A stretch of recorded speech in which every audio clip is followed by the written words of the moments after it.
Okay, this is our ninth class, I believe, in the series on Wheel of Sharp Weapons. We have four more classes the rest of April. Today's April 1st. I won't do any April Fool's stuff, so you don't have to worry about that from me. Um, one of the Patrick and I do our shopping on Thursdays, and one of the checkers said she was pregnant, and she had us going for a little bit. Then she said April Fool's. So anyway, um, so no April Fool's jokes. We're just going to go right into the material, work with this text that we are making our way through. The section that we're in, let me actually go to the chart that we had. Again, I won't show the top part of the chart, but that's where we started off. And there was, of course, that large section that went from verse 10 through 48 that is about karmic cause and effect and their antidotes. Then we went on to make this determination that the enemy of self-cherishing needs to be abolished, needs to be gotten rid of. This is all part of developing conventional bodhicitta, as it says there on the left-hand side.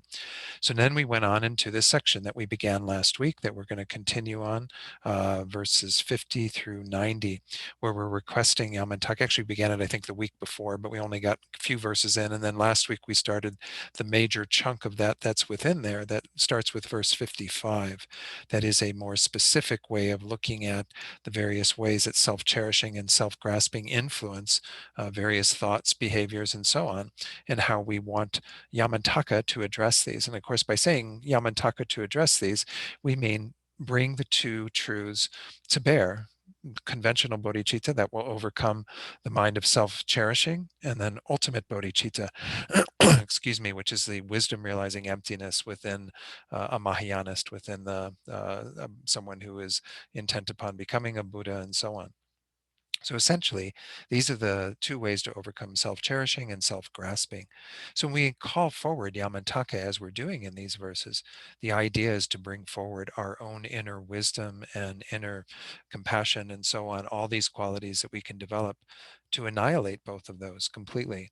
And so we're not really seeking something outside of ourselves, but nonetheless, we do need the assistance of those enlightened beings, our gurus and what have you, to help us on that path. So we can have that perspective as well, that we are calling upon the enlightened energy that exists in the world to help us on this path, because we definitely do need that as a boon to our practice. But it's really so that we can cultivate these minds ourselves. The Buddhas don't liberate us from all of our suffering from their side. It's something that they aid and assist us with, but we mostly have to do the work from our side. So we're in this section again of verses 50 through 90. These are again requesting Yamantaka to remove these. And as I said, that is our own internal wisdom and compassion and so on that we need to counteract these by, again, counteracting the mode of apprehension of each of these. The mind of self-cherishing that grasps the eye at the eye and holds it supreme as more important than others. And then the self-grasping that grasps at the eye as inherently existent. So the general outline of the verses in this particular part of it, verses 55 through 90, the first two lines are showing the distorted ways of thinking and behaving due to the twin demons, due to the being under the influence of self-cherishing and self-grasping. And then lines C and D, as you'll see, are a refrain invoking Yamantaka to destroy them. Just as we saw in that earlier larger section on karma, there was a refrain there in the second line. But here it's a refrain that is the last two lines. It's all about Yamantaka, these two forces of conventional and ultimate bodhicitta, destroying self-cherishing and self-grasping respectively. I thought I would share this. I saw this in one of the later passages in Venerable Thupten Chodron's book, where she's talking about these verses in general. And it's kind of since we just started them last week, she says essentially in all these verses, Dharma Rakshita publicly exposes our faults. He does this not to pick on us, embarrass us, or make us defensive and miserable. Since we're going to be continuing with that section, I think it's good to look at this advice and really understand that as we go through this, particularly tonight, there's going to be a few in the beginning where maybe we won't feel it's perhaps as applicable to each of us. But then as we get into it further and further, we start seeing him rubbing our nose in it in more and more ways, exposing our faults, the ways in which we behave out of those twin demons. But it's not to make us feel bad, to pick on us, make us get really defensive, feel bad about ourselves, feel guilty even. He does this so we can become convinced of the defects of ignorance and self-centeredness and work to eliminate them from our mind stream. His is a kind of tough love, a form of compassion used to help us change. Remember, Yamataka is a wrathful being, and that is often how we see those wrathful emanations of the Buddhas, is that they're there to kind of say the stuff that needs to be said, to cut through all the nonsense, to show us exactly how it is. And when we need somebody who's warm and fuzzy, then there's a different way that the Buddhas manifest for us. But sometimes we need that kind of sharp edge to things. We need to be actually, you know, kicked in the backside to get going, to get off our butts and do the work that we need to do. So tough love, this is the way we have to look at it, is the Buddhas would not be, you know, manifesting in some way to help us on this path and to look at all this if they didn't have compassion for us. They just have to make that compassion work. And in this case, they're using a skillful means of showing us our faults, showing us the defects in our own behavior. So the very next verse that we're going into, last week we made it up to verse 60 through verse 59. So we didn't really do that many of this new section that started at verse 55. This verse says, "We do little for everyone, yet we bemoan the hardships. We lack a sense of responsibility, yet our megalomania is great. Rant and rave on the head of the conception that brings about our ruin, to the hearts of the enemy, the self, meaning self-grasping, and the executioner, self-cherishing, maraya. Remember, maraya means kill, destroy. Get rid of these two enemies of self-grasping and self-cherishing by getting to their hearts. The vital point, which once more is their mode of apprehending the I. In the case of the self-grasping, thinking it's inherently existent. In the case of self-cherishing, thinking it's the most important, and therefore we have to hold on to it and hold it dear and cherish it in the way that we've been doing since beginningless time. All right, so let's go to the commentary. Commentary says, from Geshe Jampa Gyatso, even though we have not done more than the slightest of deeds for our lamas, the Sangha, and others, we bemoan the hardship, saying, oh, I had to do this and that. I think that's the idea behind it, kind of bemoaning, like saying, oh, I had to go through so much difficulty to accomplish this for my guru or for the Sangha or for whoever. Due to our sense of responsibility being very small from the perspective of the Dharma, as well as with regards to the world, even though there is nothing at which to point a finger, we still think, I am good and I am great. Since this is the meaning of our megalomaniac, I guess would be the way it's as an adjective, attitude, being great, there is a purpose to saying our megalomania is great. So the 2 points of this, and they do kind of fit together. We make this exaggerated sense of all we have to endure, to do just the slightest things, even the simplest things, we make it into a huge deal. And again, if we don't do this, well, we are all subject to some level of exaggeration with regard to what we all get involved in and what we do. But the second part is that, we therefore, we really aren't even taking responsibility for that much of what could be done if we decided to really sign up for it, really put our energy into it. But yet we think we're the greatest thing on the planet, this megalomania that kind of keeps us kind of elevating our sense of self to this being such an amazing person in the world and doing so many things and what have you. So these two do kind of fit kind of nicely together in terms of showing that, we can on the one side complain about all the stuff we have to do, on the second, say how wonderful we are for having done it. And so again, as we go through these, once more think about, as I did pointed out last week, how do these arise from self-cherishing and self-grasping? Well, obviously, we like, perhaps in the case of like saying how much we had to endure to accomplish certain things, we like people to praise us for that, perhaps. That's something that the self-cherishing mind really enjoys, right? People, putting us up on a pedestal and thinking how wonderful we are. And certainly if we are just, talking about our qualities in exaggerated ways, that's also going to potentially happen. And of course, this is also driven by the mind of self-grasping that is underneath all of it, this strong sense of a self that then desires, craves all those sorts of things. all those kind of worldly ways of being acknowledged that really don't matter much at all. I mean, we should just, if we're going to do the work, especially Dharma work for our gurus, for whoever it is that's involved, the Sangha, what have you, then we just do the work. We don't need to, make it into something, oh, I had to go through so much difficulty to accomplish that. You know, if you know that, and if it really was difficulty, well, then that's fine, but you don't need to, profess it to the world. And certainly you don't need to profess it to the world if it didn't require much difficulty. So again, this is how each of these little sections end, is with that refrain. So Geshe Jampa Gyatso says, having seen that the one who makes us act like that is also the self-cherishing, we say rant and rave on the head of the conception that brings about our ruin, and so on. So again, I won't repeat that on each of these commentaries because, again, we'll say it when we do the verse, but essentially we don't really need to say much more on that one. Um, Again, this is something we do perhaps, again, as we go through each of these, if we do see ones that we definitely know that we can say, yes, I've done that, well, then bring that to mind and recognize that what's underneath the surface are these twin demons that are driving you to engage in that behavior. The next verse has more to do with the idea of our teachers on the one hand, where we are the students, and then our students, where we are teachers. Now, you might think I don't have students, but nonetheless, you do have people that perhaps are under your guidance to some degree. They might be people who are, involved in your family or your workplace or whatever, who look up to you and may even take some advice from you and what have you. So we do have to take responsibility for the people who are in our lives, even if they aren't technically our students, though this verse is obviously geared at that. So let's take a look at that verse. Our acharyas. Acharya is the Sanskrit word for master. Again, a master who is a guru for you.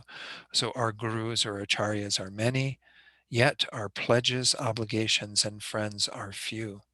Our students are many, yet we benefit and protect them inadequately.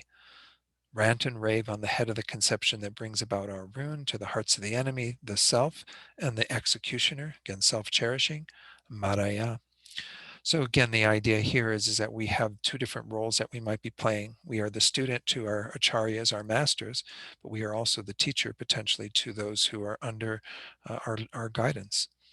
So when students rely on a lama, Geshe-la says, those who are dull facultied should not rely upon many lamas, but instead try to rely, by means of a complete pure manner of reliance, on just one or two. And this is interesting advice. I mean, there are certainly, I mean, these days it might be hard to find one or two lamas.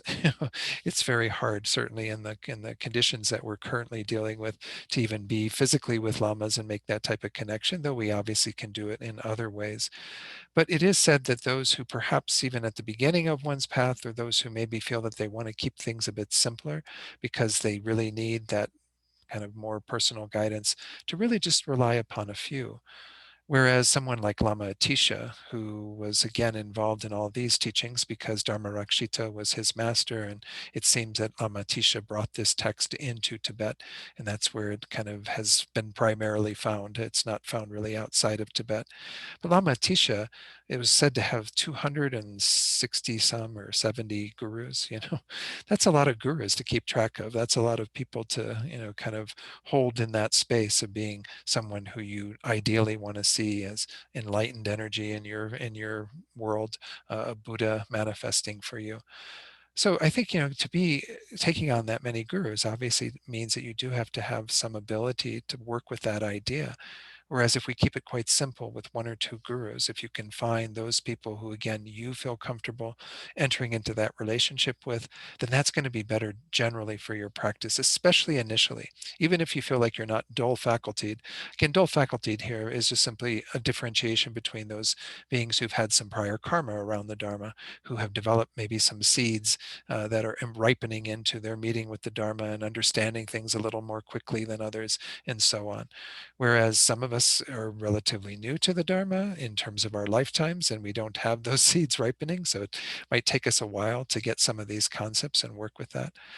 But all of us at the beginning, I think, really just need to keep it quite simple in terms of one or two beings that we can work with. Now, again, I won't go into all the other teachings on the spiritual friend. I've talked about these many times previously for all of you. You can study the section of the Lam Rim, any of the Lam Rim texts that deal with relying upon a spiritual guide, and know that what the qualities are that you're looking for in a guide, the qualities you should have as a disciple in order to enter into that relationship, and so on. So let's continue on then with what else Geshe-la says in regard to this. He says, on the other hand, if we do listen to the Dharma from many lamas, we should then guard completely pure pledges with respect to all of them. Of course, it goes without saying that if you only have one or two, you should guard your pledges or your commitments that you make in regard to those one or two gurus. Um, Obligations means that when we meditate and so forth, we should carry our lama on our crown and meditate, and we should also carry the advice taught thus by these verses on our crown. Try to hold all the teachings that we've received, as well as all the teachings that are here through the kindness of the Buddhas, especially Buddha Shakyamuni, who began turning the wheel of Dharma in this world. All of this we should be, again, on our crown means holding it in a high place of esteem. You can visualize your guru on your crown, which is part of most of the guru yoga practices. But nonetheless, the main gist of this is to hold that in a very respectful manner so that we do put it in the best position to benefit from those objects in our lives. If we think about our guru as being lower than ourselves, then obviously we're not in the ideal position to benefit from their presence in our lives. So then friends, it says that you're without pledges, without obligations, and so on. Friends are the friends and relatives and friends. We should view our lamas to be the best of all friends. So again, the idea in that first verse is that while we might have many gurus, we don't uphold the pledges that we have with them. We don't kind of fulfill our obligations of seeing them in this respectful manner. And we don't even hold them to be the best of friends. So we don't really have the ideal relationship with these gurus, with these acharyas.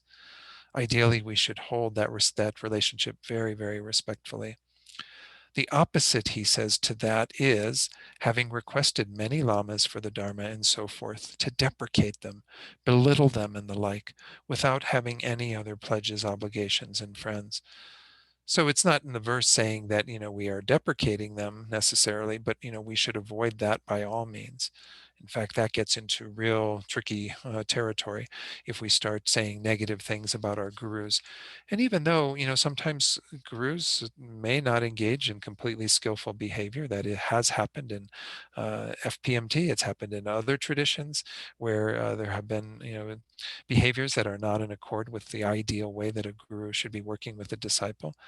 Well, then again, we can separate from the guru in terms of seeing that their behavior or what they're doing is not in line with where we are at.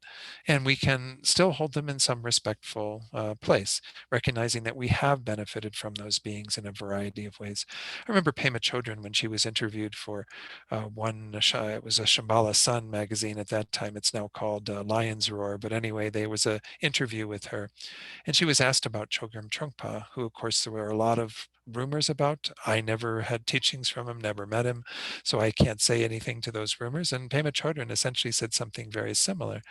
When asked about him, she said, I can't speak much to all these allegations and things. All I know is he benefited my mind greatly. At least that's how I recall what she said, but that's the essence of it. And I think that's how we always have to look at our gurus, in spite of if there are some movements away from them physically, so that we're not maybe as close to them distance-wise, we still hold them in our hearts. We still value what they did for us. But the idea here is that, the way that we maintain the best relationship with our gurus is to uphold our pledges, our commitments, all the sort of obligations that we have and how we want to see them and hold them, and to do whatever we can, again, to sort of see them as the ultimate friend. They are the best of friends, the friend that we have to really depend upon. They often use that term, the virtuous friend, the spiritual friend.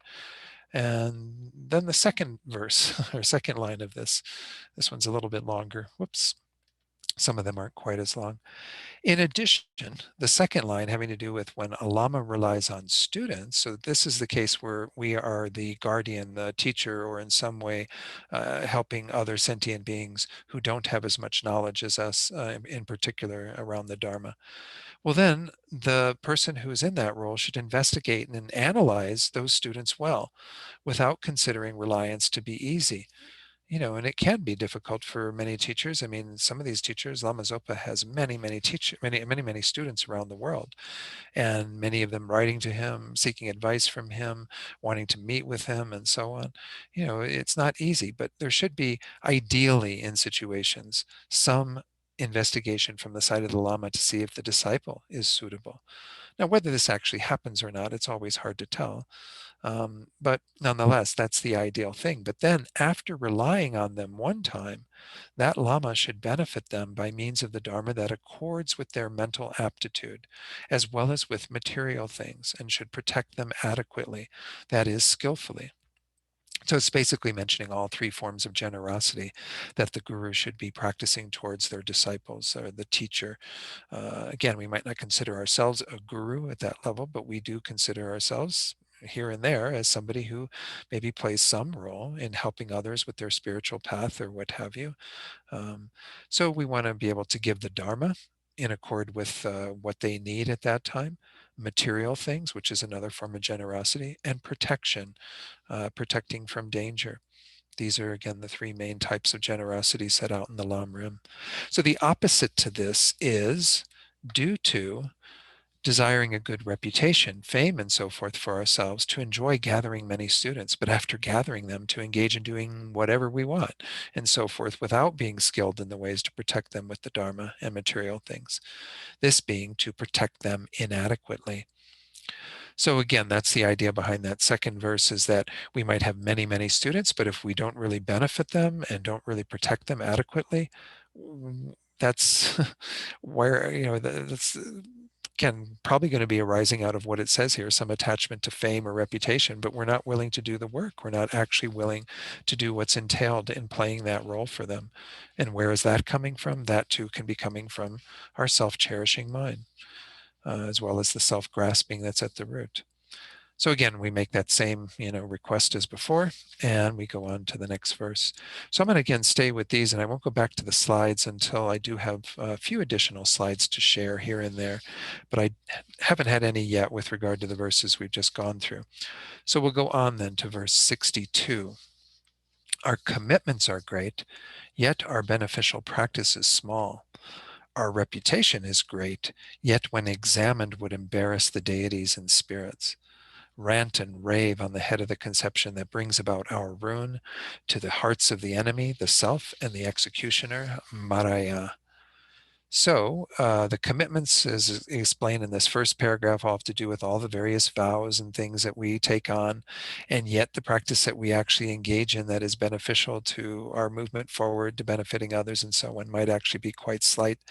And then the second one, we might have this, great reputation that we've built up through some pretension, some putting on airs about being such a great practitioner. But yet, if someone were to actually examine what we do over the course of a day, it would embarrass, the Buddhas certainly, as well as mundane deities, spirits, any other beings, that again would be ashamed to see what we are doing with our time. So, having taken the individual liberation, bodhisattva, and tantric vows, Geshe-la says, through summoning the Buddhas and bodhisattvas to be our witnesses, because anytime you take the vows, you have an acharya, master there, a preceptor who is giving you the vows, but then you also are invoking the presence of all the Buddhas and bodhisattvas, who are there to be the witnesses to you taking those vows. So he says, then, we have committed ourselves to protect all the coarse and subtle trainings of these vows, and have promised to achieve Buddhahood for the welfare of all sentient beings, and so forth. Thus, our commitments are very great. But how do we uphold those commitments? How do we actually practice? Maybe not so good.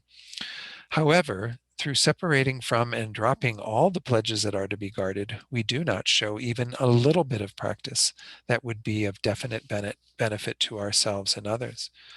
when we take the vows, we should take them very seriously and recognize that there's great benefit to having the vows. Because again, recall that vows actually are in your continuum around the clock. And so they're generating positive potential as long as you haven't broken them. But once you break them, of course, they're much more serious to break because they are more powerful in terms of that. They do allow you to accumulate great merit and great virtue through holding the vows purely. But once we break them, of course, we have another situation.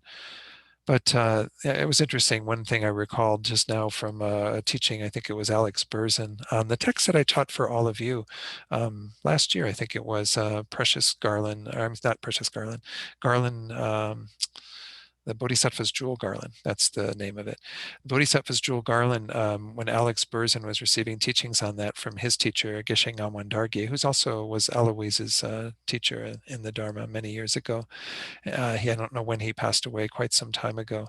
But Geshe Ngawang Dargye told them, he said that they're really lucky that the Buddha didn't give a fourth set of vows, because there's the individual liberation vows, pratimoksha, bodhisattva vows, and then the tantric vows. And he says why we're really lucky the Buddha didn't give the fourth set is because we would break those too. so, so at some level, we do have to be cautious about taking on the vows, because we might just be taking on more things that we aren't able to uphold. But once we take on the vows, it is our job to know them thoroughly, to practice them well, and to do whatever we can to avoid transgressing the vows, especially to break them from the root. So these are things I'm not going to go into in great detail tonight, but know that these are important milestones on our practice. The first two, individual liberation vows, which for lay people is only the 5 lay vows that most of you know, of not killing, not stealing, not having adultery or any sort of coercive sexual behavior, harmful sexual behavior. The fourth would be the only verbal one, not to lie. And the fifth, to not have alcohol or intoxicants. Again, and you can take any variety of those. You don't have to take all 5 generally. When preceptors give that, they generally give you some choice in the matter. But those you can study ahead of time and know what's involved, and you can even live your life trying to uphold those. In fact, all of our Dharma centers are places where we encourage people to uphold the 5 vows when you are in the doors of our centers, as best as you can outside of the center. But then the Bodhisattva vows you also can study ahead of time.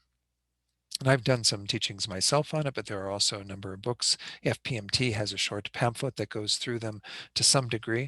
But know that, again, it's our job, really, before we take those vows, to study them as best as we can. Or at least when we've taken them, to then invest time in knowing when we have broken them, when we haven't. There are 18 root downfalls and 46 secondary downfalls, the root ones being the most important, but the secondary are quite powerful as well. So we have to avoid breaking them as best as we can. Tantric vows you cannot study ahead of time, and so I won't be talking about them, but they are taken when you take a highest Yoga Tantra initiation. They would also be taken with the 3rd level, which is called Yoga Tantra, but I don't think there are in the Tibetan tradition any Yoga Tantra initiations that are given. The 2nd level is the Acharya Performance Tantra, and the first, it's just Charya Performance, and then the first is Kriya, which is Action Tantra. They do give initiations in Action Tantra, and they do give them in highest Yoga Tantra. But you don't have to take vows to take Action Tantra, like what Lama Zopa Rinpoche did when he was here in 2017 on the weekend when he did the Medicine Buddha Great Empowerment. That was one where you took Bodhisattva vows to do that, but you didn't take any Tantric vows because they're not a part of that level of Tantra. So again, tantric vows you can't study in advance, but when you do take a highest yoga tantra initiation, as I said, it's kind of then your responsibility to some degree to study those. Ideally, it would be good for the master who's giving you those vows to explain them all. But in most initiations that I've been at, that has, I think in all of them, that hasn't happened. It's usually going to books, resources that you're guided to help elucidate how to hold those vows purely. But that's our obligation, is once we've taken those vows, we really should uphold them for the benefit of ourselves and all beings. whatever we can do to maintain that proper morality and to especially, not allow them to be sort of fallen by the wayside, dropping the pledges as it says here, and not giving any attention to practice that would be a benefit to others. The vows are there definitely to benefit you and all sentient beings. Then it says, in addition, although externally lamas, tulkus, geshes, and so forth have a great reputation, if covertly their continuum and behavior were to be examined, they would embarrass even the evil spirits, without need to mention the supramundane and mundane deities. That, all these beings would be just embarrassed to see how what airs you put on are not being upheld by how you actually behave. Again, this is called, it can be called hypocrisy, or, pretension, where you are kind of pretending to be something greater than you actually are. Besides, even to have attention to your reputation is not a good thing anyway. It's one of the worldly dharmas, to be putting all of this energy into having a good reputation, just by virtue, again, of maybe, like it said in the previous verse, having so many students, so many people that look up to you. Well, if you're not worthy of being looked up to, it's really an abuse of that, and it would not be good for you or the people who are your students. So again, a great reputation is not something to be too attached to, especially if our behavior is totally contrary to that. So again, I don't need to say much more on that, I don't think. We'll go forward to the next verse, verse 63.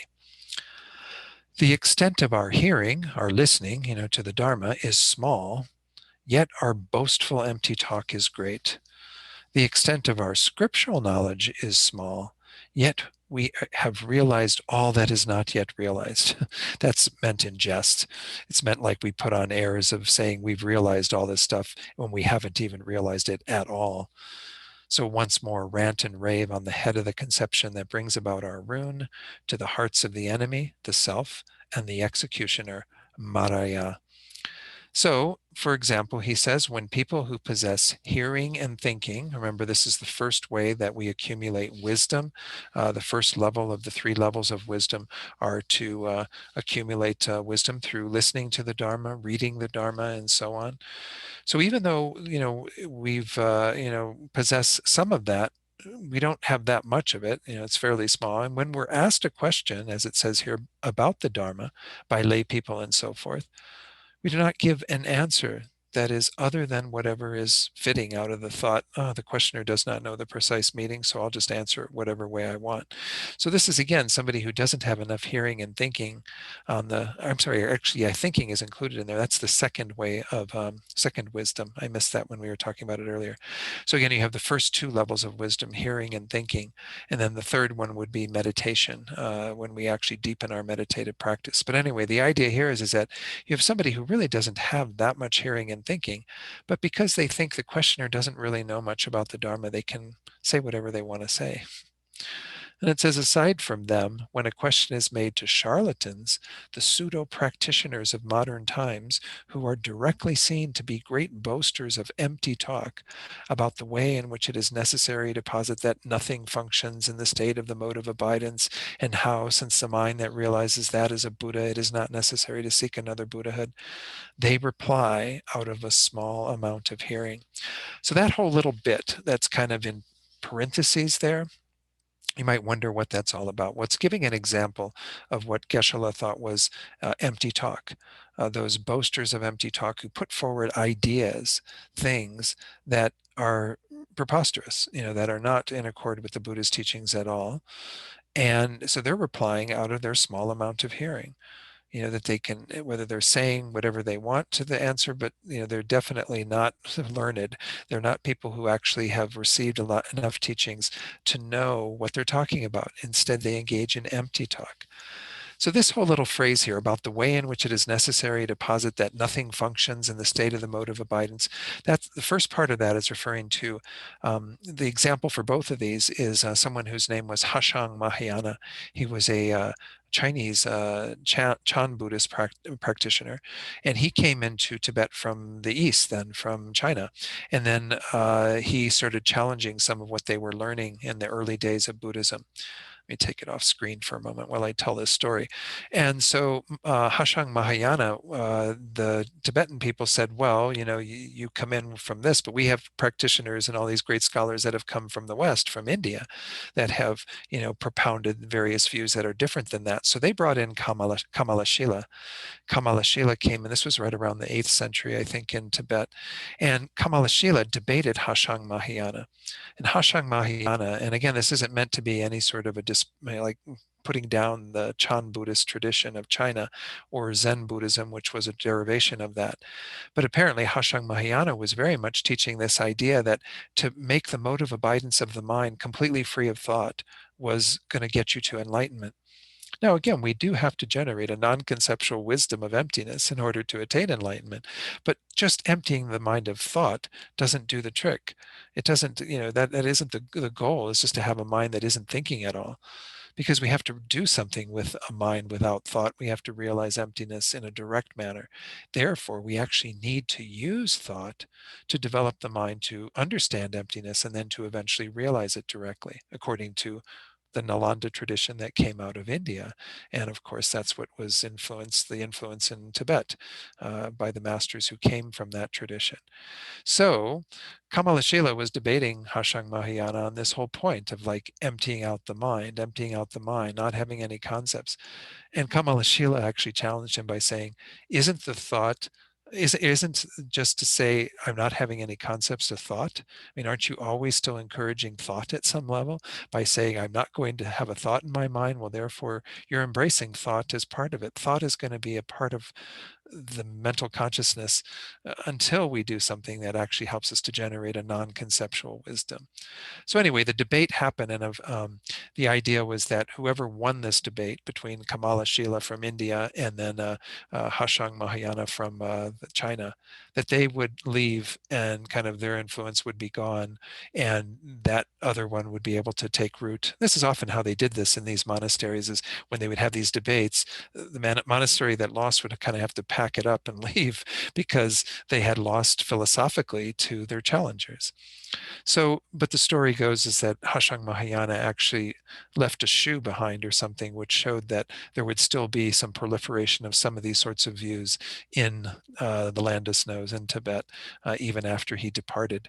But nonetheless, this is why we have the Nalanda tradition that we've embraced so much, and His Holiness embraces so much. But then the rest of that, that where it said then, and since the mind that realizes that is a Buddha, it is not necessary to seek another Buddhahood. In other words, Buddhahood is attained through this non-conceptual awareness.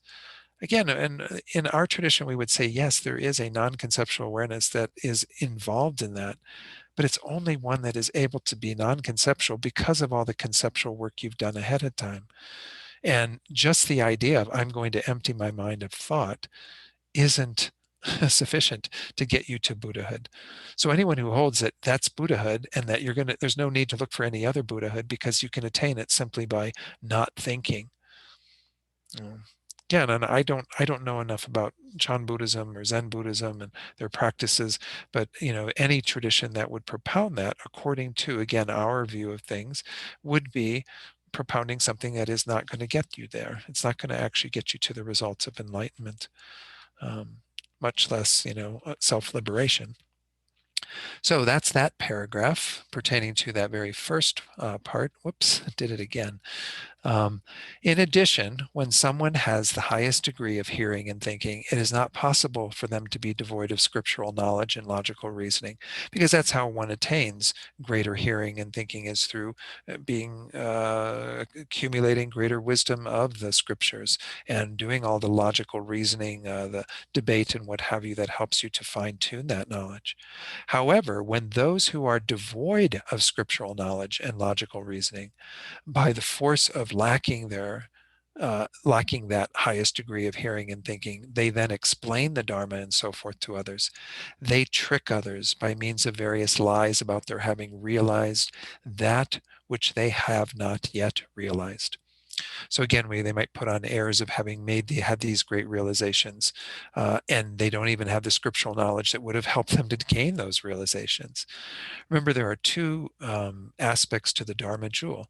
There's the scripture, which are the teachings that we have to study and know in order to develop the second type of Dharma jewel, which is the actual realizational jewel of Dharma, which is when we have those realizations in our mind. So that's the meaning in one way to this idea of to have realized all that is not yet realized. But then he says alternatively, that can mean, for example, while one does not have even a single scrap of excellent knowledge concerning the Dharma of the four schools of Tibet, Sakya, Geluk, Nyingma, and Kagyu.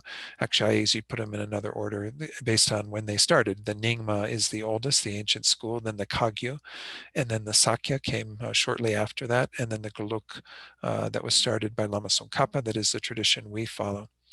So one might, even though they don't have a single scrap of knowledge about all four of those schools, one pretends in others' perspectives to be expert in all of them.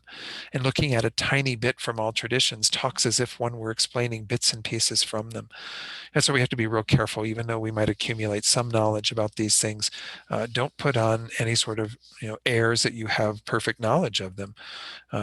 I always try to be very cautious, just like I was a few minutes ago, in talking about other Buddhist traditions that are outside of Tibet as well. Because if we don't really know it as a practitioner, perhaps we're dealing with greater misunderstandings. So we have to have that knowledge. So if we are in some ways propounding to have realized something that we actually haven't, then that's again not the best way to behave towards others. And that too is coming from the mind of self-cherishing, the mind of self-grasping, wanting, again, probably praise, admiration for what we are propounding, which again is not necessarily even accurate, much less complete. All right, so let's go on then to do at least one or two more verses before our break.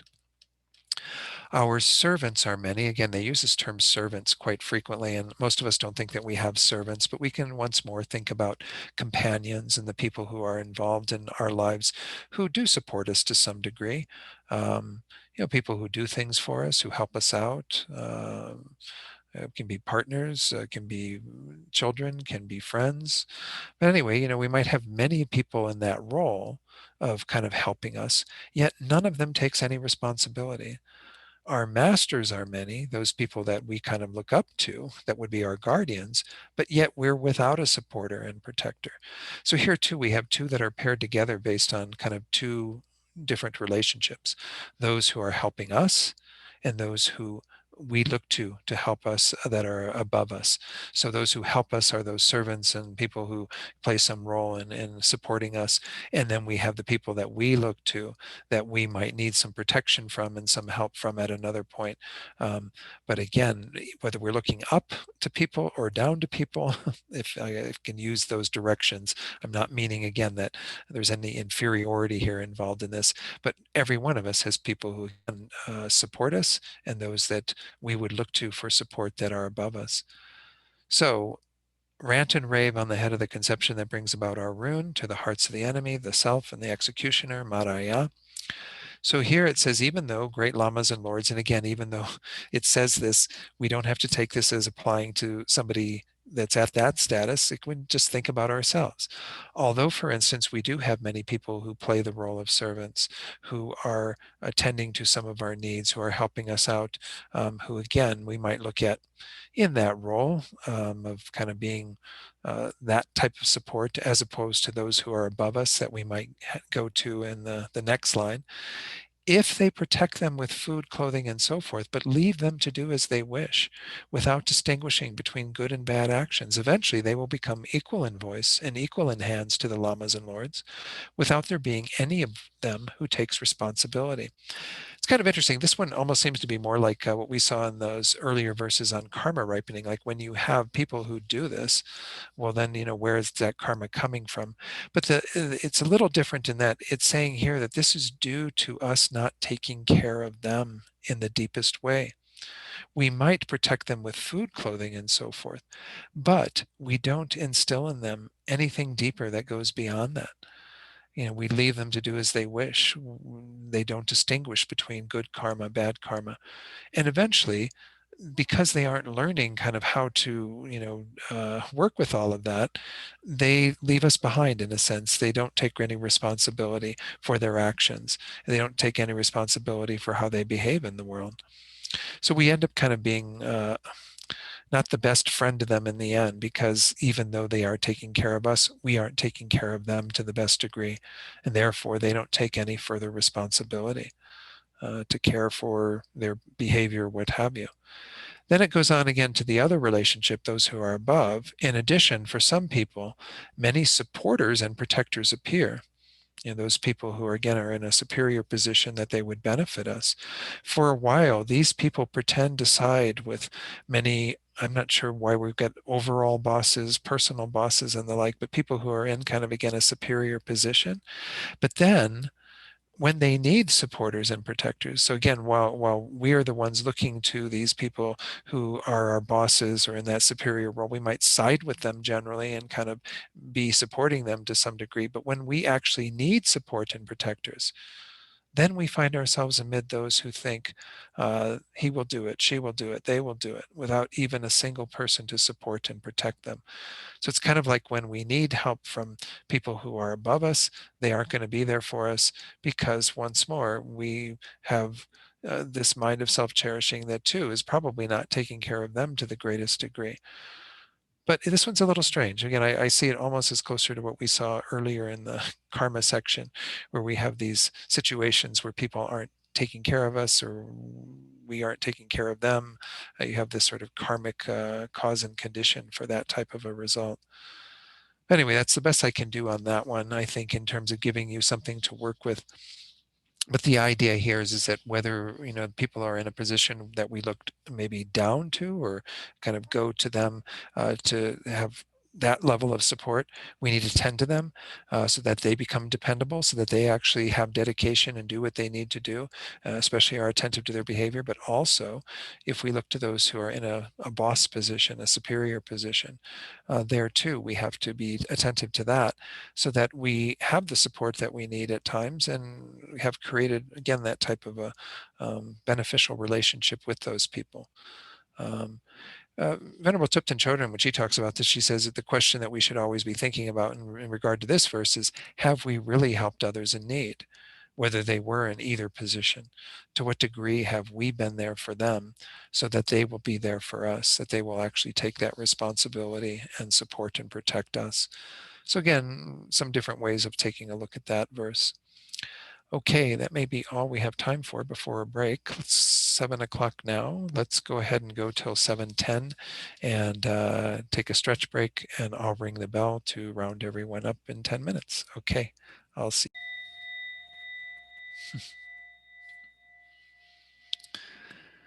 Okay, good. All right, let's carry on. Let's go on to the next verse. Again, I have to admit that I see a lot of repetition sometimes with some of these verses. Oops, I didn't need to go to there. I wanted to go back to the text. Pull that up. But sometimes it's like a little bit of a different angle to how they're presenting this. So, and some of these, again, might require a little bit of interpretation in terms of our own individual situation. Verse 65, we have great status, yet our qualities are less than a spirit's, or again, some inferior being.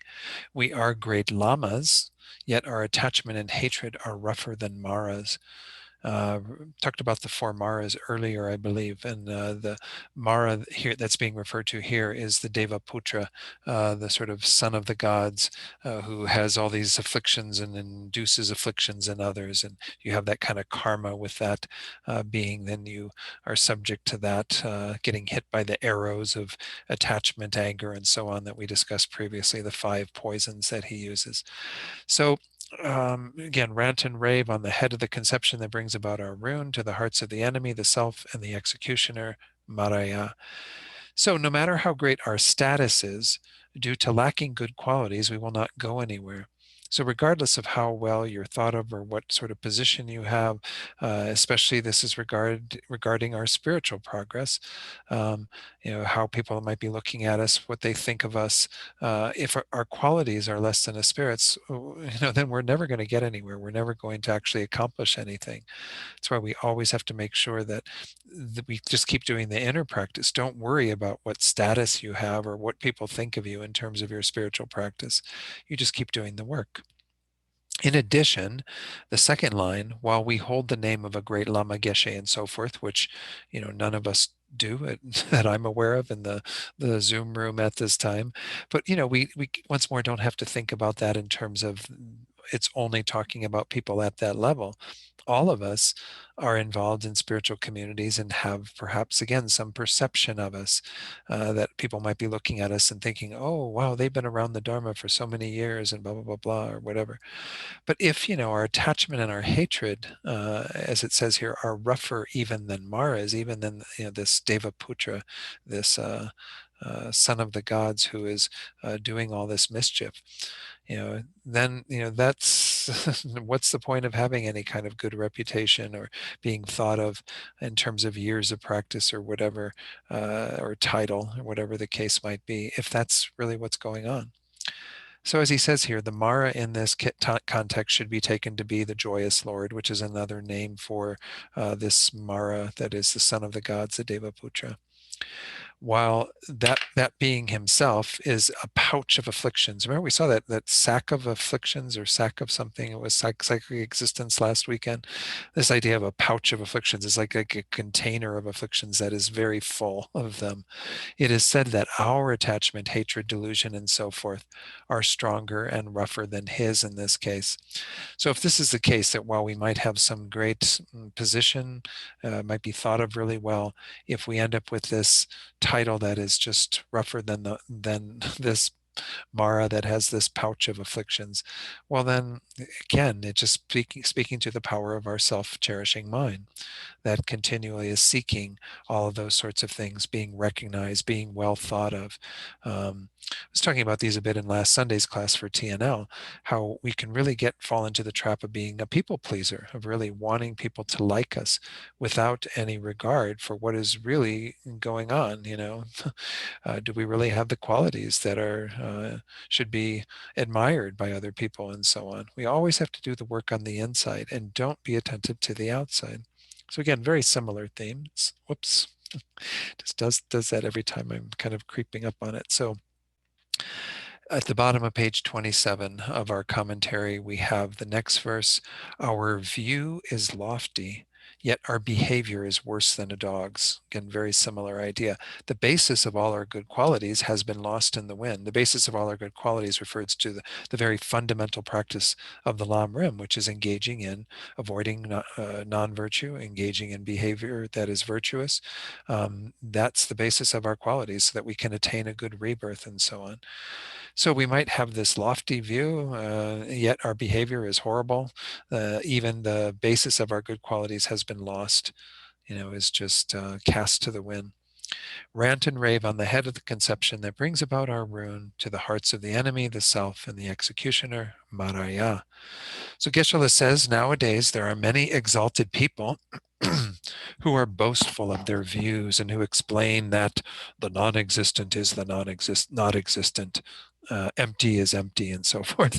I don't know, he came up with these phrases for this commentary that are just like somebody explaining stuff from some place of pretension again, and really, not giving forth what actually needs to be taught, who, they're upholding some kind of view of themselves as being so knowledgeable by saying things that aren't in accord with the teachings and don't even necessarily make sense. From the perspective of their behavior, they are worse than dogs and pigs, in that, having scorned all pledges and vows, actions and results, and so forth, they rely on women, drink, alcohol, vomit, and the like. Again, their behavior might not be that bad, but nonetheless, it's not in accord with how somebody who is actually, knowledgeable should be. But, I don't know. I'm not sure I'm getting the exact meaning of that whole boasting thing that he's doing at the beginning with the non-existent is the not existent, because I mean, these phrases to me sound very uh, empty themselves, that they're not really propounding anything that's that great or profound. So by the force of their behavior, Geshe-la says, the basis of good qualities is sent away on the wind, in that they lack even one type of morality.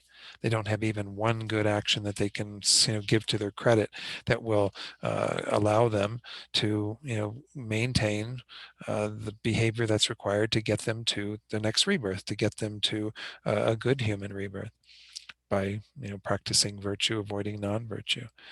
Incidental to that, he says, all the happiness and pleasure of this and future lives is also thus lost in the wind. So let me share a few slides on this, because this one I did have a few things that I wanted to share. I think it's from, I can't remember now if it's from Good Karma. Yeah, from Venerable Thupten Chodron's book. And so she says, we may be well versed on the positions of the various Buddhist philosophical tenet systems.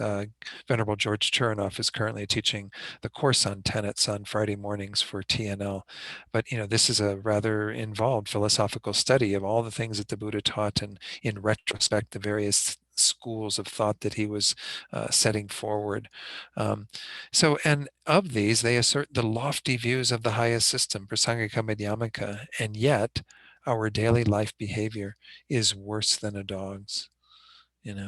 So she's taking it from the point of view of those things that were stated, that the non-existent is the not existent, and the empty is empty, as referring to kind of um, the views of the Prasangika Madhyamaka. But again, Geshe-la in his own commentary does say that this is some pretension around having high realizations, at least in his commentary. But nonetheless, we can see it from this point of view. Many of us come into this system of study with Tibetan Buddhism, and we are immediately exposed to this highest system of Prasangika Madhyamaka, this perfect view of emptiness and so on. But, if that's the case, that even though we can purport to have some understanding of these positions, be very well versed on them, yet if our behavior, our daily life behavior, is worse than a dog's, well, what's the point? That just kind of goes against the grain of what the Buddha was teaching. He didn't teach all these philosophical systems so we could just simply propound them to other people and not practice the core teachings of Buddhism. So she then goes on to say, while we may intellectually be able to identify the object of negation in the meditation on emptiness and know the arguments that refute it, we may not be able to identify that false sense of I in our own experience. I mean, the whole point of doing a meditation on emptiness is so that you then can bring a negation of that false sense of I into your daily life and eventually eliminate that completely. But if our behavior isn't in accord with some understanding of the teachings on emptiness, well then, again, what is the point? As a result, self-grasping ignorance continues to run the show, she says. Similarly, we may know all the terminology and concepts concerning the practice of Dzogchen, which is part of the Nyingma tradition, Mahamudra, which is taught in the Kagyu, though the Geluk also has an approach to this meditation on the mind, Mahamudra, the non-differentiation of samsara and nirvana, that they are equal in their emptiness and so on, the wisdom of bliss and emptiness, which is taught in highest Yoga Tantra. We might even be able to teach these concepts to others. We may know, again, all the terminology involved and be able to speak very eloquently about them. Then I think did I miss a slide? No. I went back. That's the problem. Okay, sorry. And even be able to teach them. But because we haven't integrated even the basic Buddhist concepts into our lives, we continue to lie, use our sexuality unwisely and unkindly, and be condescending toward others. So we shouldn't have this gap between like the knowledge that we're accumulating and, whoops, I did it again, and the behavior that we're trying to incorporate into our lives. I mean, the Buddha taught all of these concepts, terminology, philosophy, and everything to support the interchanges that we need to make, which then manifest in how we are in the world. If there's something missing in that whole process, why is it missing? again, perhaps self-cherishing minds playing a role of, adhering strongly to this sense of us having all this great knowledge and being able to teach others from the highest point of view and whatever. Again, I'm not, each of us has to apply this to our own individual situation.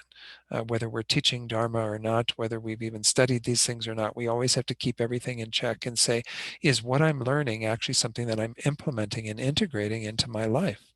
If we aren't doing that, then there is a gap between what we're learning and what we're actually practicing. Yeah. So anyway, this is, I think, probably enough in regard to that. We can go on to the next verse. Again, keep any questions that you might have on any of these verses. You can put them in the chat box if you wish. We're going to go on to verse 67. This is getting into some interesting territory here. We keep all our desires in our innermost heart. This is referring to an afflicted type of desire, our desire for the 8 worldly dharmas, for our own welfare, for all the things that, are what we really are about. In our innermost heart, we're actually quite corrupt. We senselessly blame all altercations on others. We kind of think it's everyone else's fault whenever we're dealing with others and various things that are, causing conflict or altercation. Rant and rave on the head of the conception that brings about our ruin. To the hearts of the enemy, the self and the executioner, Maraya. So, Geshe-la says, when we practice the completely pure Dharma, we should give all profit and victory to others and take all loss and defeat upon ourselves. This verse, that sentence almost sounds like the 5th verse of the 8 verses of thought training. Again, this is what this whole text is about, is Mahayana thought training. We should always be willing to give the praise, the victory, the profit, the gain to others, rather than the mind of the worldly dharmas that holds on to it for ourselves. Verse 5 of Geshe Langri Tangpa's text says, when out of envy others mistreat me with insults, abuse, and the like, I shall accept defeat and offer the victory to others. Our ego gets so involved and our self-cherishing mind gets so involved in like wanting to be the victor, wanting to be the one who gets the profit, who wins the prize, who is, kind of, that's our innermost heart. That's what he's saying here. That's what's going on. But if we're really practicing pure Dharma, we should be giving that to others. We should be letting them have all of that and willingly taking the defeat, the loss, whatever, on ourselves.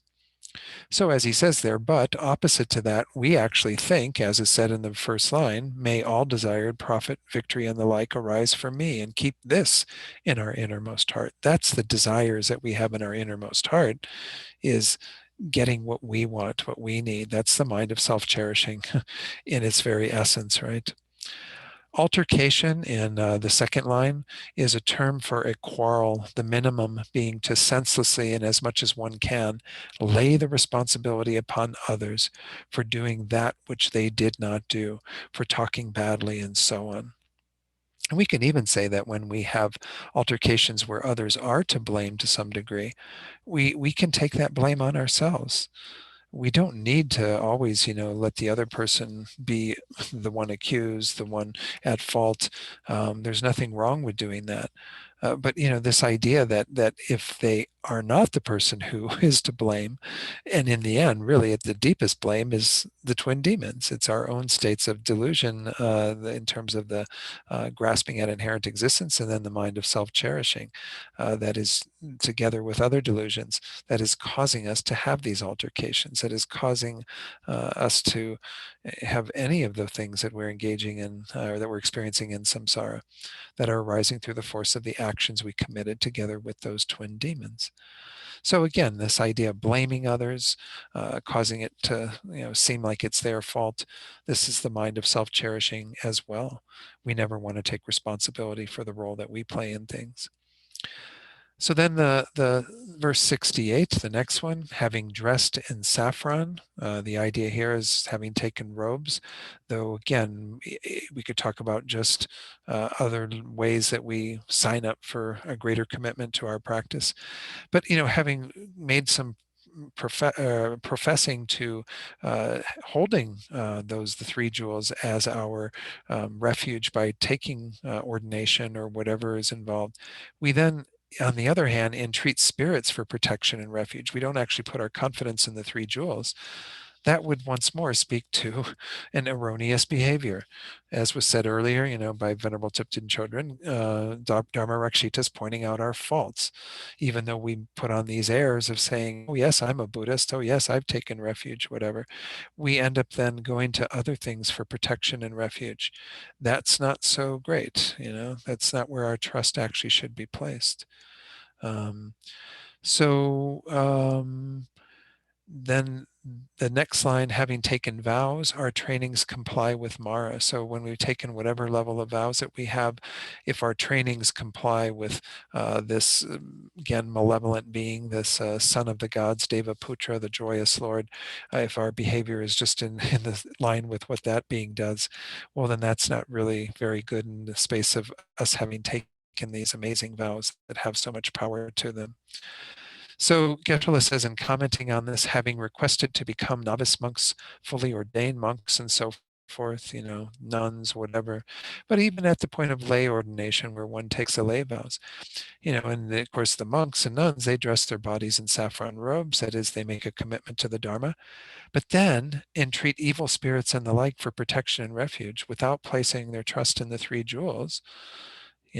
That's not good behavior. It's like, by taking refuge or taking these other vows that are on the basis of refuge, that is the bottom line for where we look to for protection. So our protection refuge should always be in the three jewels. That's who we should trust, rather than these evil spirits or whatever. And then the next part, having taken the individual liberation, the bodhisattva, and the tantric vows, remember the three levels of vows I mentioned earlier, we comply with the behavior of Mara, the joyous Lord, without training in the trainings of those vows. And then, of course, alternatively, we did see Mara again when I spoke last about the four Maras. It was taken there to be the self-cherishing mind with which, through conforming, we create only negative actions, non-virtuous actions. So this is the idea behind this, is that we once more have to have this compliance between how we are practicing in terms of taking these various vows or ordinations and how we are actually behaving, how we are actually, where is our real refuge? Where is our behavior in the midst of our going about our activities in the world? We shouldn't be training in all those delusions. We should be training in the opposite. So actually, I think I had a slide or two on the previous verse to share as well. But again, the theme of these seems to be very similar. Geshe-la, in regard to verse 67, the previous one, says, whenever problems arise or we do something wrong ourselves, we senselessly point to others and blame them while proclaiming our own innocence. The fault is always someone else's. Whereas if something good happens, we immediately say, oh yeah, I did that. So we're really ready to accept the credit when, something good happens, but we don't want the blame when something bad happens. Oh, who did that? Oh, not me. It must have been them. Why do we do this? Is our behavior due to something external like the wind? No, it is due to our self-grasping, our main enemy, and the executioner sent by it, our self-cherishing. Remember, that's the idea behind that refrain at the end. Geshe then goes on to say, in this way, we alone create our own problems due to not having control over our mind, but instead being under the control of the afflictions. Hence, and this is why I shared this, is this line in particular, it is only the afflictions and never other people who create our problems. We need to recognize this. We're very quick to blame others because we see them doing an action that we are on the receiving end of, that we are harmed from. But that is not what's going on. I mean, they are actually doing something that, yes, is causing that, but that's only a condition. It's us who have created that karma, as we saw when we went through the Wheel of Sharp Weapons verses that had to do with karma coming back around and harming us. We are the ones who create our problems. It's not other people. And this is a very important part of our practice and very hard to get sometimes because we always want to point our finger at the other person. So again, verse 68, as I said, oh, I didn't have anything to share on that. I thought I did. Then let's go back to the commentary. I knew there was something I needed to share, but it wasn't with regard to verse 68. Okay, so verse 68, get that on the screen. And we'll carry on, get through a few more before we conclude tonight. Okay, I did 68. I mean 69. That's at the top of page 29. Is that where we're at? Yeah. Having been given happiness and pleasure by the deities, we make offerings to evil spirits. Having practiced the guiding Dharma, we deceive the jewels. So both of these are once more those things that actually benefit us. And by deities in that first line, it means the Buddhas. And how do the Buddhas give us happiness and pleasure? By teaching us the Dharma that we then follow and engage in virtue so we can have the temporal happiness as well as the ultimate happiness of liberation and enlightenment. So having been given that happiness, we end up having false allegiance. We make allegiance and offerings to the evil spirits or to other things that are seen as that thing we want to put attention to, we want to honor in some way. And then having practiced the guiding Dharma, the Dharma that is actually supposed to guide us out of suffering, we end up deceiving the three jewels. We don't actually stay true to our refuge in the Buddha, Dharma, and Sangha. So once more, rant and rave on the head of the conception that brings about our ruin, to the hearts of the enemy, the self, and the executioner, Maraya. So to have been given the happiness and pleasure of this and future lives by the deities is to have practiced the teachings of the deity of deities, the Muni, the Buddha Bhagawan. So as I said earlier, this is referring to, how we practice the teachings of the Buddha is any of the teachings on the three levels of the Lam Rim. Engaging in virtuous actions that lead to good rebirths, engaging in the deeper investigation through good morality, concentration, and wisdom to generate the state of liberation, and then attaining the state of Buddhahood through practicing bodhicitta and all the perfections of a bodhisattva and so on. But, that's how we actually attain happiness of this life and future lives, through the Buddhas. To make offerings to evil spirits is to make offerings and go for refuge to mundane gods or anything else that we decide is a worthy object of refuge. So having practiced the guiding Dharma, we deceive the jewels. And the second line is saying that due to lacking confidence in the objects of refuge, the three jewels, we don't engage in good actions and avoid bad actions in accordance with the law of karma. So it's a little confusing in terms of the way that verse is set out. I'm going to share an alternate translation of that, because it says they're having practiced the guiding Dharma. It makes it almost seem like, okay, we are taking refuge in the three jewels by practicing the Dharma, but then we end up deceiving the jewels and not following them. But the idea is that we have all been exposed to the Dharma that does guide us, that does have the ability to protect us, but yet we go against the three jewels and don't engage in all the virtues that the Buddha taught and avoiding all the non-virtues in accord with the law of karma. So again, he does give a little more commentary on this last part, to rant and rave on the head of the conception that brings about our ruin, on the head of the conception that is self-grasping or self-cherishing, is to stomp angrily on it. You know, again, angrily, we don't really have anger, because anger, would be a delusion, but we have kind of this wrathful energy that wants to be rid of this, wants to get rid of the enemy of self-grasping, as it says there, and the executioner of self-cherishing, which is like this sword-wielding executioner sent by the enemy, self-grasping. We want to strike at their, uncommon modes of apprehension, the way that they are perceiving the I, the self, to exist inherently for self-grasping, and to be most important, more important than others, which is self-cherishing. So let me share that alternate translation that just gives maybe a little clarity on that second line. Here, this is again from Thupten Jinpa's translation that is in Good Karma as well, Venerable Thupten Chodron's book. Though the Buddhist deities bestow happiness on me, I propitiate malevolent spirits. Though the Dharma guides me, I deceive the jewels. So again, it's the idea that the Dharma has the ability to guide us, that it gives us everything we need to achieve the happiness we seek and to avoid the suffering we want to avoid. But we deceive the three jewels. We go in the opposite direction. And then though the Buddhas can bestow happiness on us, how? By helping us to, practice virtuous activities. They say all the virtue that we engage in comes through the kindness of the Buddhas, comes through their having trained us in the past, others, that then train us and so on. It's all through the kindness of the Buddhas that we have these things. Let's go ahead and read verse 70 from here, and then we'll go to the text. Having always stayed in isolated places, we are carried away by distraction. Again, isolated places are, where we would want to separate ourselves physically and mentally, or mentally, and sometimes both, from the distractions of the world. Not all of us are going to go to isolated places physically, but we want to try to isolate ourselves in terms of our minds. But nonetheless, we end up getting carried away by distraction because we aren't actually doing the deeper work to counteract all of that. And then secondly, having requested teachings on the holy Dharma and the sciences, we support divinations and Bon.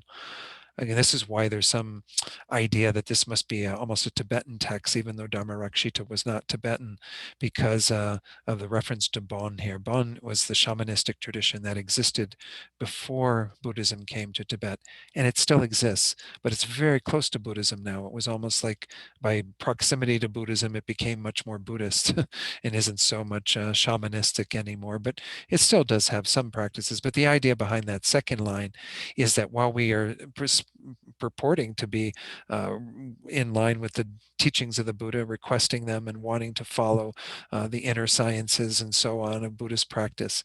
Nonetheless, we don't look to that to help us and guide us in terms of what we should do and how we should go about living our lives. We go to these other sorts of things, divinations, what are called mo's, and the Bon shamanistic kind of practices and so on.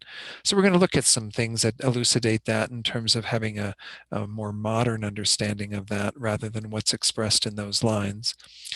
Let's go to the commentary first, though, that Geshe Jampa Gyatso, my teacher in Italy, how he put that together for verse 70. He says here, oops, I didn't go too far up. Even having gone to a hermitage, for instance, or a monastery, whatever, we are only distracted again and again by performing village rites in cities and the countryside without doing virtuous practice. Even though we may stay in a monastery and so forth, we are completely distracted without listening, reflecting, and studying, and senselessly wander about cities and the countryside.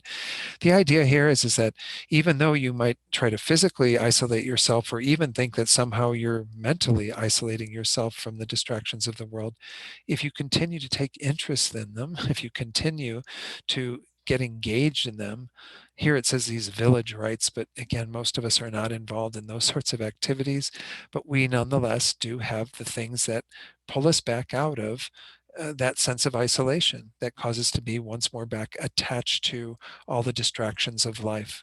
And we don't end up really taking advantage of that situation. They do talk about when you actually go into deeper periods of meditation and retreat, how, of course, if you haven't tamed the mind already to some degree before you go into retreat, that physical isolation isn't going to be enough. We have to have learned how to not get so distracted mentally in terms of our daily lives by all the affairs of the world. And it's very hard because we live in a world where there's so much information. We're receiving things all the time. We really should limit the amount of time we spend getting preoccupied with worldly affairs because they are distractions to our spiritual practice. And when we are in isolated places physically, we're only going to find the mind being completely distracted there too. So then it goes on for the second line. In addition, having requested teachings on the holy Dharma, such as the stages of the path to enlightenment, the Lamrim, or having listened to the scriptural systems, reflected upon them, and so forth, without putting effort into practicing their meaning, not really kind of making that once more our refuge, our giving us the exact way that we need to live our lives. In order to trick others, we strive in divinations and so forth and put effort only into Bon, in brief village rites illustrated by ransom rites, exorcism rites, and the like. Again, most of us don't engage in that sort of thing, but I think we do have our modern parallels to this, where we might profess to be Buddhist and we might profess to actually have our refuge in the three jewels, but when it comes down to it, there are other things that we really put our faith in to a greater degree. And so Venerable Tipton Chodron speaks to this, and so I'm going to share her words. I was planning to share something anyway, and then when I saw them, I said, oh, she actually says it quite nicely. She says, although we hear teachings from sublime Dharma scriptures in a direct lineage from the Buddha, instead of cherishing this rare fortune, We spend our time and energy on divination and shamanism. Divinations and shamanistic practices were in Tibet before Buddhism came, and they do remain popular even today. While some people find them helpful and doing these practices doesn't interfere with their refuge in the three jewels, other people get very distracted by them to the extent that their refuge in the Buddha, Dharma, and Sangha is adversely affected. The Western version of getting distracted by divination and shamanism is becoming fascinated with New Age philosophies, crystals, astrology, tarot cards, and opening our third eye, which is this whole thing that came out of, I think, uh, was his name Lama Larampa or Larampa? I can't remember he was this, there were these books about opening the third eye that were kind of bizarre books that people got all these sort of mystical views of what Tibet was about. Not that there isn't mysticism in some elements of Tibetan Tantra in particular, but these concepts that float around in our culture that people put a lot of faith and store in. And they don't really practice the Dharma, which is the real means to accomplish things. If you have confidence in the Dharma and the law of cause and effect, then you put your confidence there. Alternatively, some people become mesmerized by playing the stock market or trading currency, she says. So there can be even those more mundane things, not these sort of new agey, sort of appealing things from that spiritual side, but even the material things that we can get distracted by, that we think are the means of accomplishing what we want to accomplish. We may talk about Dharma, future lives, liberation, and full awakening, but we live according to what will immediately benefit our present lives. Actually, looking at our own minds and changing them is much more arduous than going to a psychic or tarot reader or following the latest fad that will supposedly cure our dissatisfaction. So I think, she has a point in what she's, saying. We just have to each take a look at our own lives and see to what degree do we have those influences. Staying focused on the path to awakening, she says, takes great effort and concentration. And we know this. That's why we struggle with it.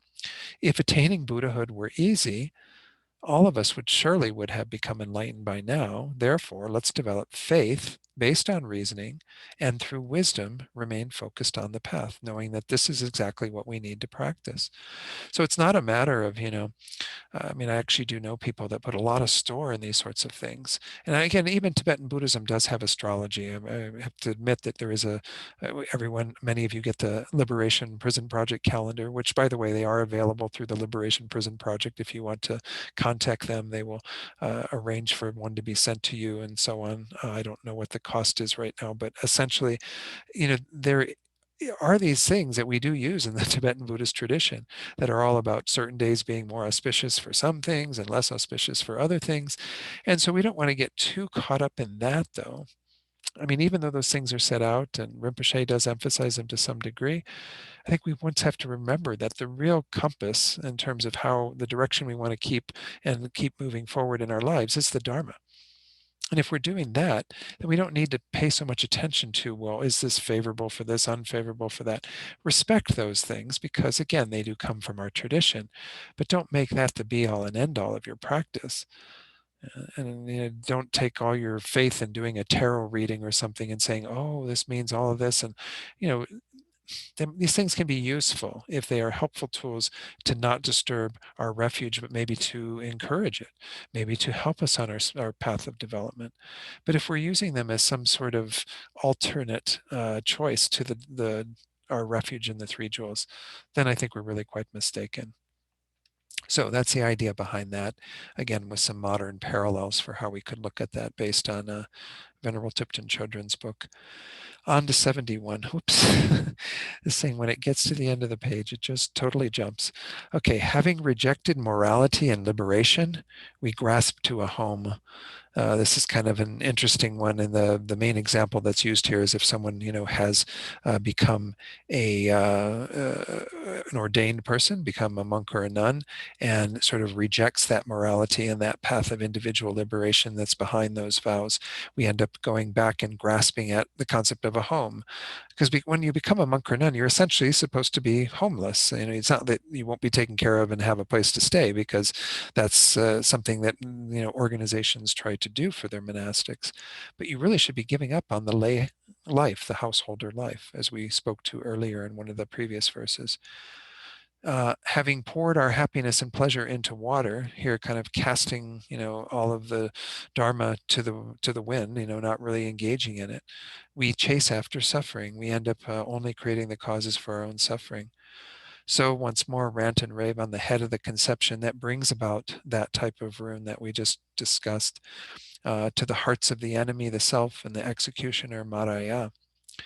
So, in regard to the first line, if we guard the cause, completely pure morality, we will attain its result, the liberation or non-abiding nirvana, whether it be our own individual liberation or the non-abiding nirvana of Buddhahood. If we guard pure morality, maintain our vows, and so on. But otherwise, having rejected both this cause and its result, we grasp to a home. We end up kind of rejecting everything about the Dharma and the path of morality that's entailed, particularly with regard to monastics and so on, as he's going to explain here shortly. Then we're, once more, that's coming out of self-cherishing. That's actually saying, I would rather live a householder life, a lay life, kind of get involved in the worldly preoccupations of having a home, having all of the things that are a normal part of the householder existence. So then he says it is suitable to take this to be both a great home and a small home, as explained before. Now, what's interesting is I couldn't find where he explained it before. Every time I've taught this text with his commentary, I can't find where he explained it before. But he says, I would guess the small home would mean simply to grasp to having a home as a layperson. But the most important one, as he says that he's emphasizing here, however, is grasping to a great home. In other words, having practiced the Dharma, and again, particularly having taken vows and so on as a monk, he goes on to explain this in his oral commentary on this, to once again return to a home without making progress in the trainings, to kind of give up one's robes and go back to the lay life. So that's obviously something that not all of us are doing, but we can once more look to the greater analogy that how are we making professing to practice the Dharma, to want to attain liberation, enlightenment, and so on, but yet we still grasp to the worldly concerns that are what everybody who's just an ordinary householder are preoccupied with. We're not that much different than everyone else, even though we're professing to be a Buddhist. So he says, by the force of that, although we wish for that which is desirable in happiness, what we do in the end is we chase after it in a way that abundantly procures only suffering. And we pour all the happiness and pleasure of this and future lives into water, in the sense that they become utterly inexistent, non-existent. And I don't know what this phrase is of being poured into water, but I think in our culture, it's kind of like what I said, or casting it to the wind. We just kind of let go of it. We don't really gain any happiness and pleasure through these actions. So to further explain that, again, I've mentioned these a few times, and I'm actually teaching on them on Sunday for TNL. These 8 worldly dharmas are really what is kind of behind the scenes here. The ways in which, once more, we get preoccupied with mundane concerns. And they're taught in pairs in terms of they're both about an attachment. The first one is the attachment to material gain, material things. Everyone likes having stuff and money in the bank and all the various things that are in this physical world, all of our sense objects and so on. And we are also quite attached to avoiding any loss of those or any diminishment of those. That's the first pair. The second pair is being quite attached to things being comfortable and quite attached to not having things be uncomfortable. And this is, of course, a big one for most of us in our culture, because we have pretty cushy culture, right? We don't have to do things that are so uncomfortable. Whereas if we think about people who are in parts of the world where they have to walk for miles just to have fresh water, or go through great lengths just to be able to have some sort of safety or freedom from danger. So we get quite attached to our comfort and don't like to be uncomfortable at all. This third pair have to do with being attached to gaining praise, or things saying, that people say good about us. We already saw this earlier tonight. And we don't like criticism, so we're quite attached to not getting the criticism. Thank you very much. Save that for someone else. Then the fourth pair we also saw earlier, which is being attached to a good reputation and being attached to not having ill repute. People think poorly of us.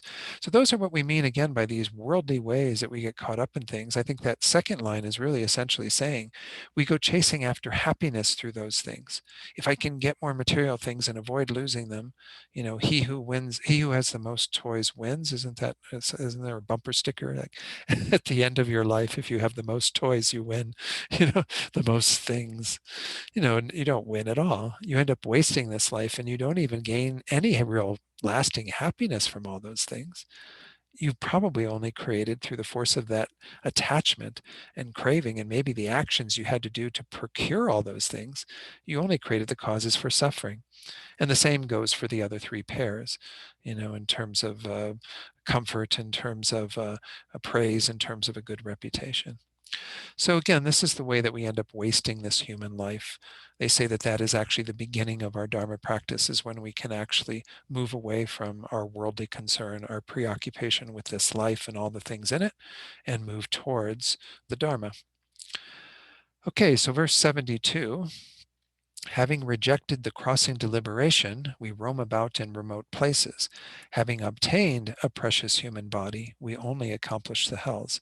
So once more, there's the idea in the first one of we are moving away from what actually will lead us to liberation. And we move, choose to engage in more mundane activities, roaming about, wandering. It's Geshe-la says in distant areas, but the idea is that we don't really devote ourselves to the path that will lead to liberation.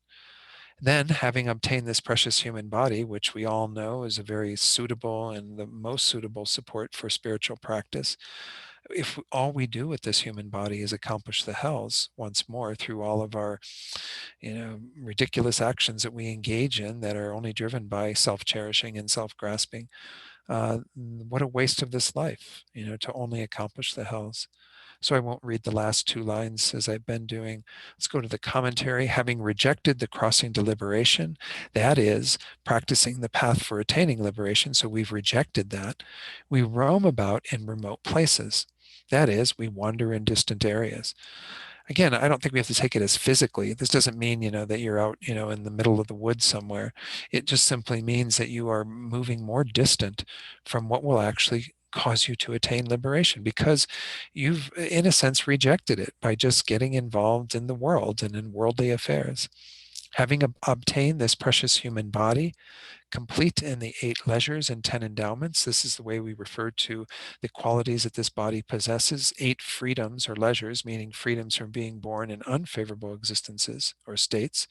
And then the 10 endowments, the 10 things that you have in this human existence that right now that are incredibly valuable, that are opportunities for you. And again, I won't go into that whole list. You can find that in the Lam Rim, again, Stages of the Path texts, in terms of the second topic, meditation, right after relating to the spiritual friend, right after it is acknowledging, recognizing this perfect human rebirth.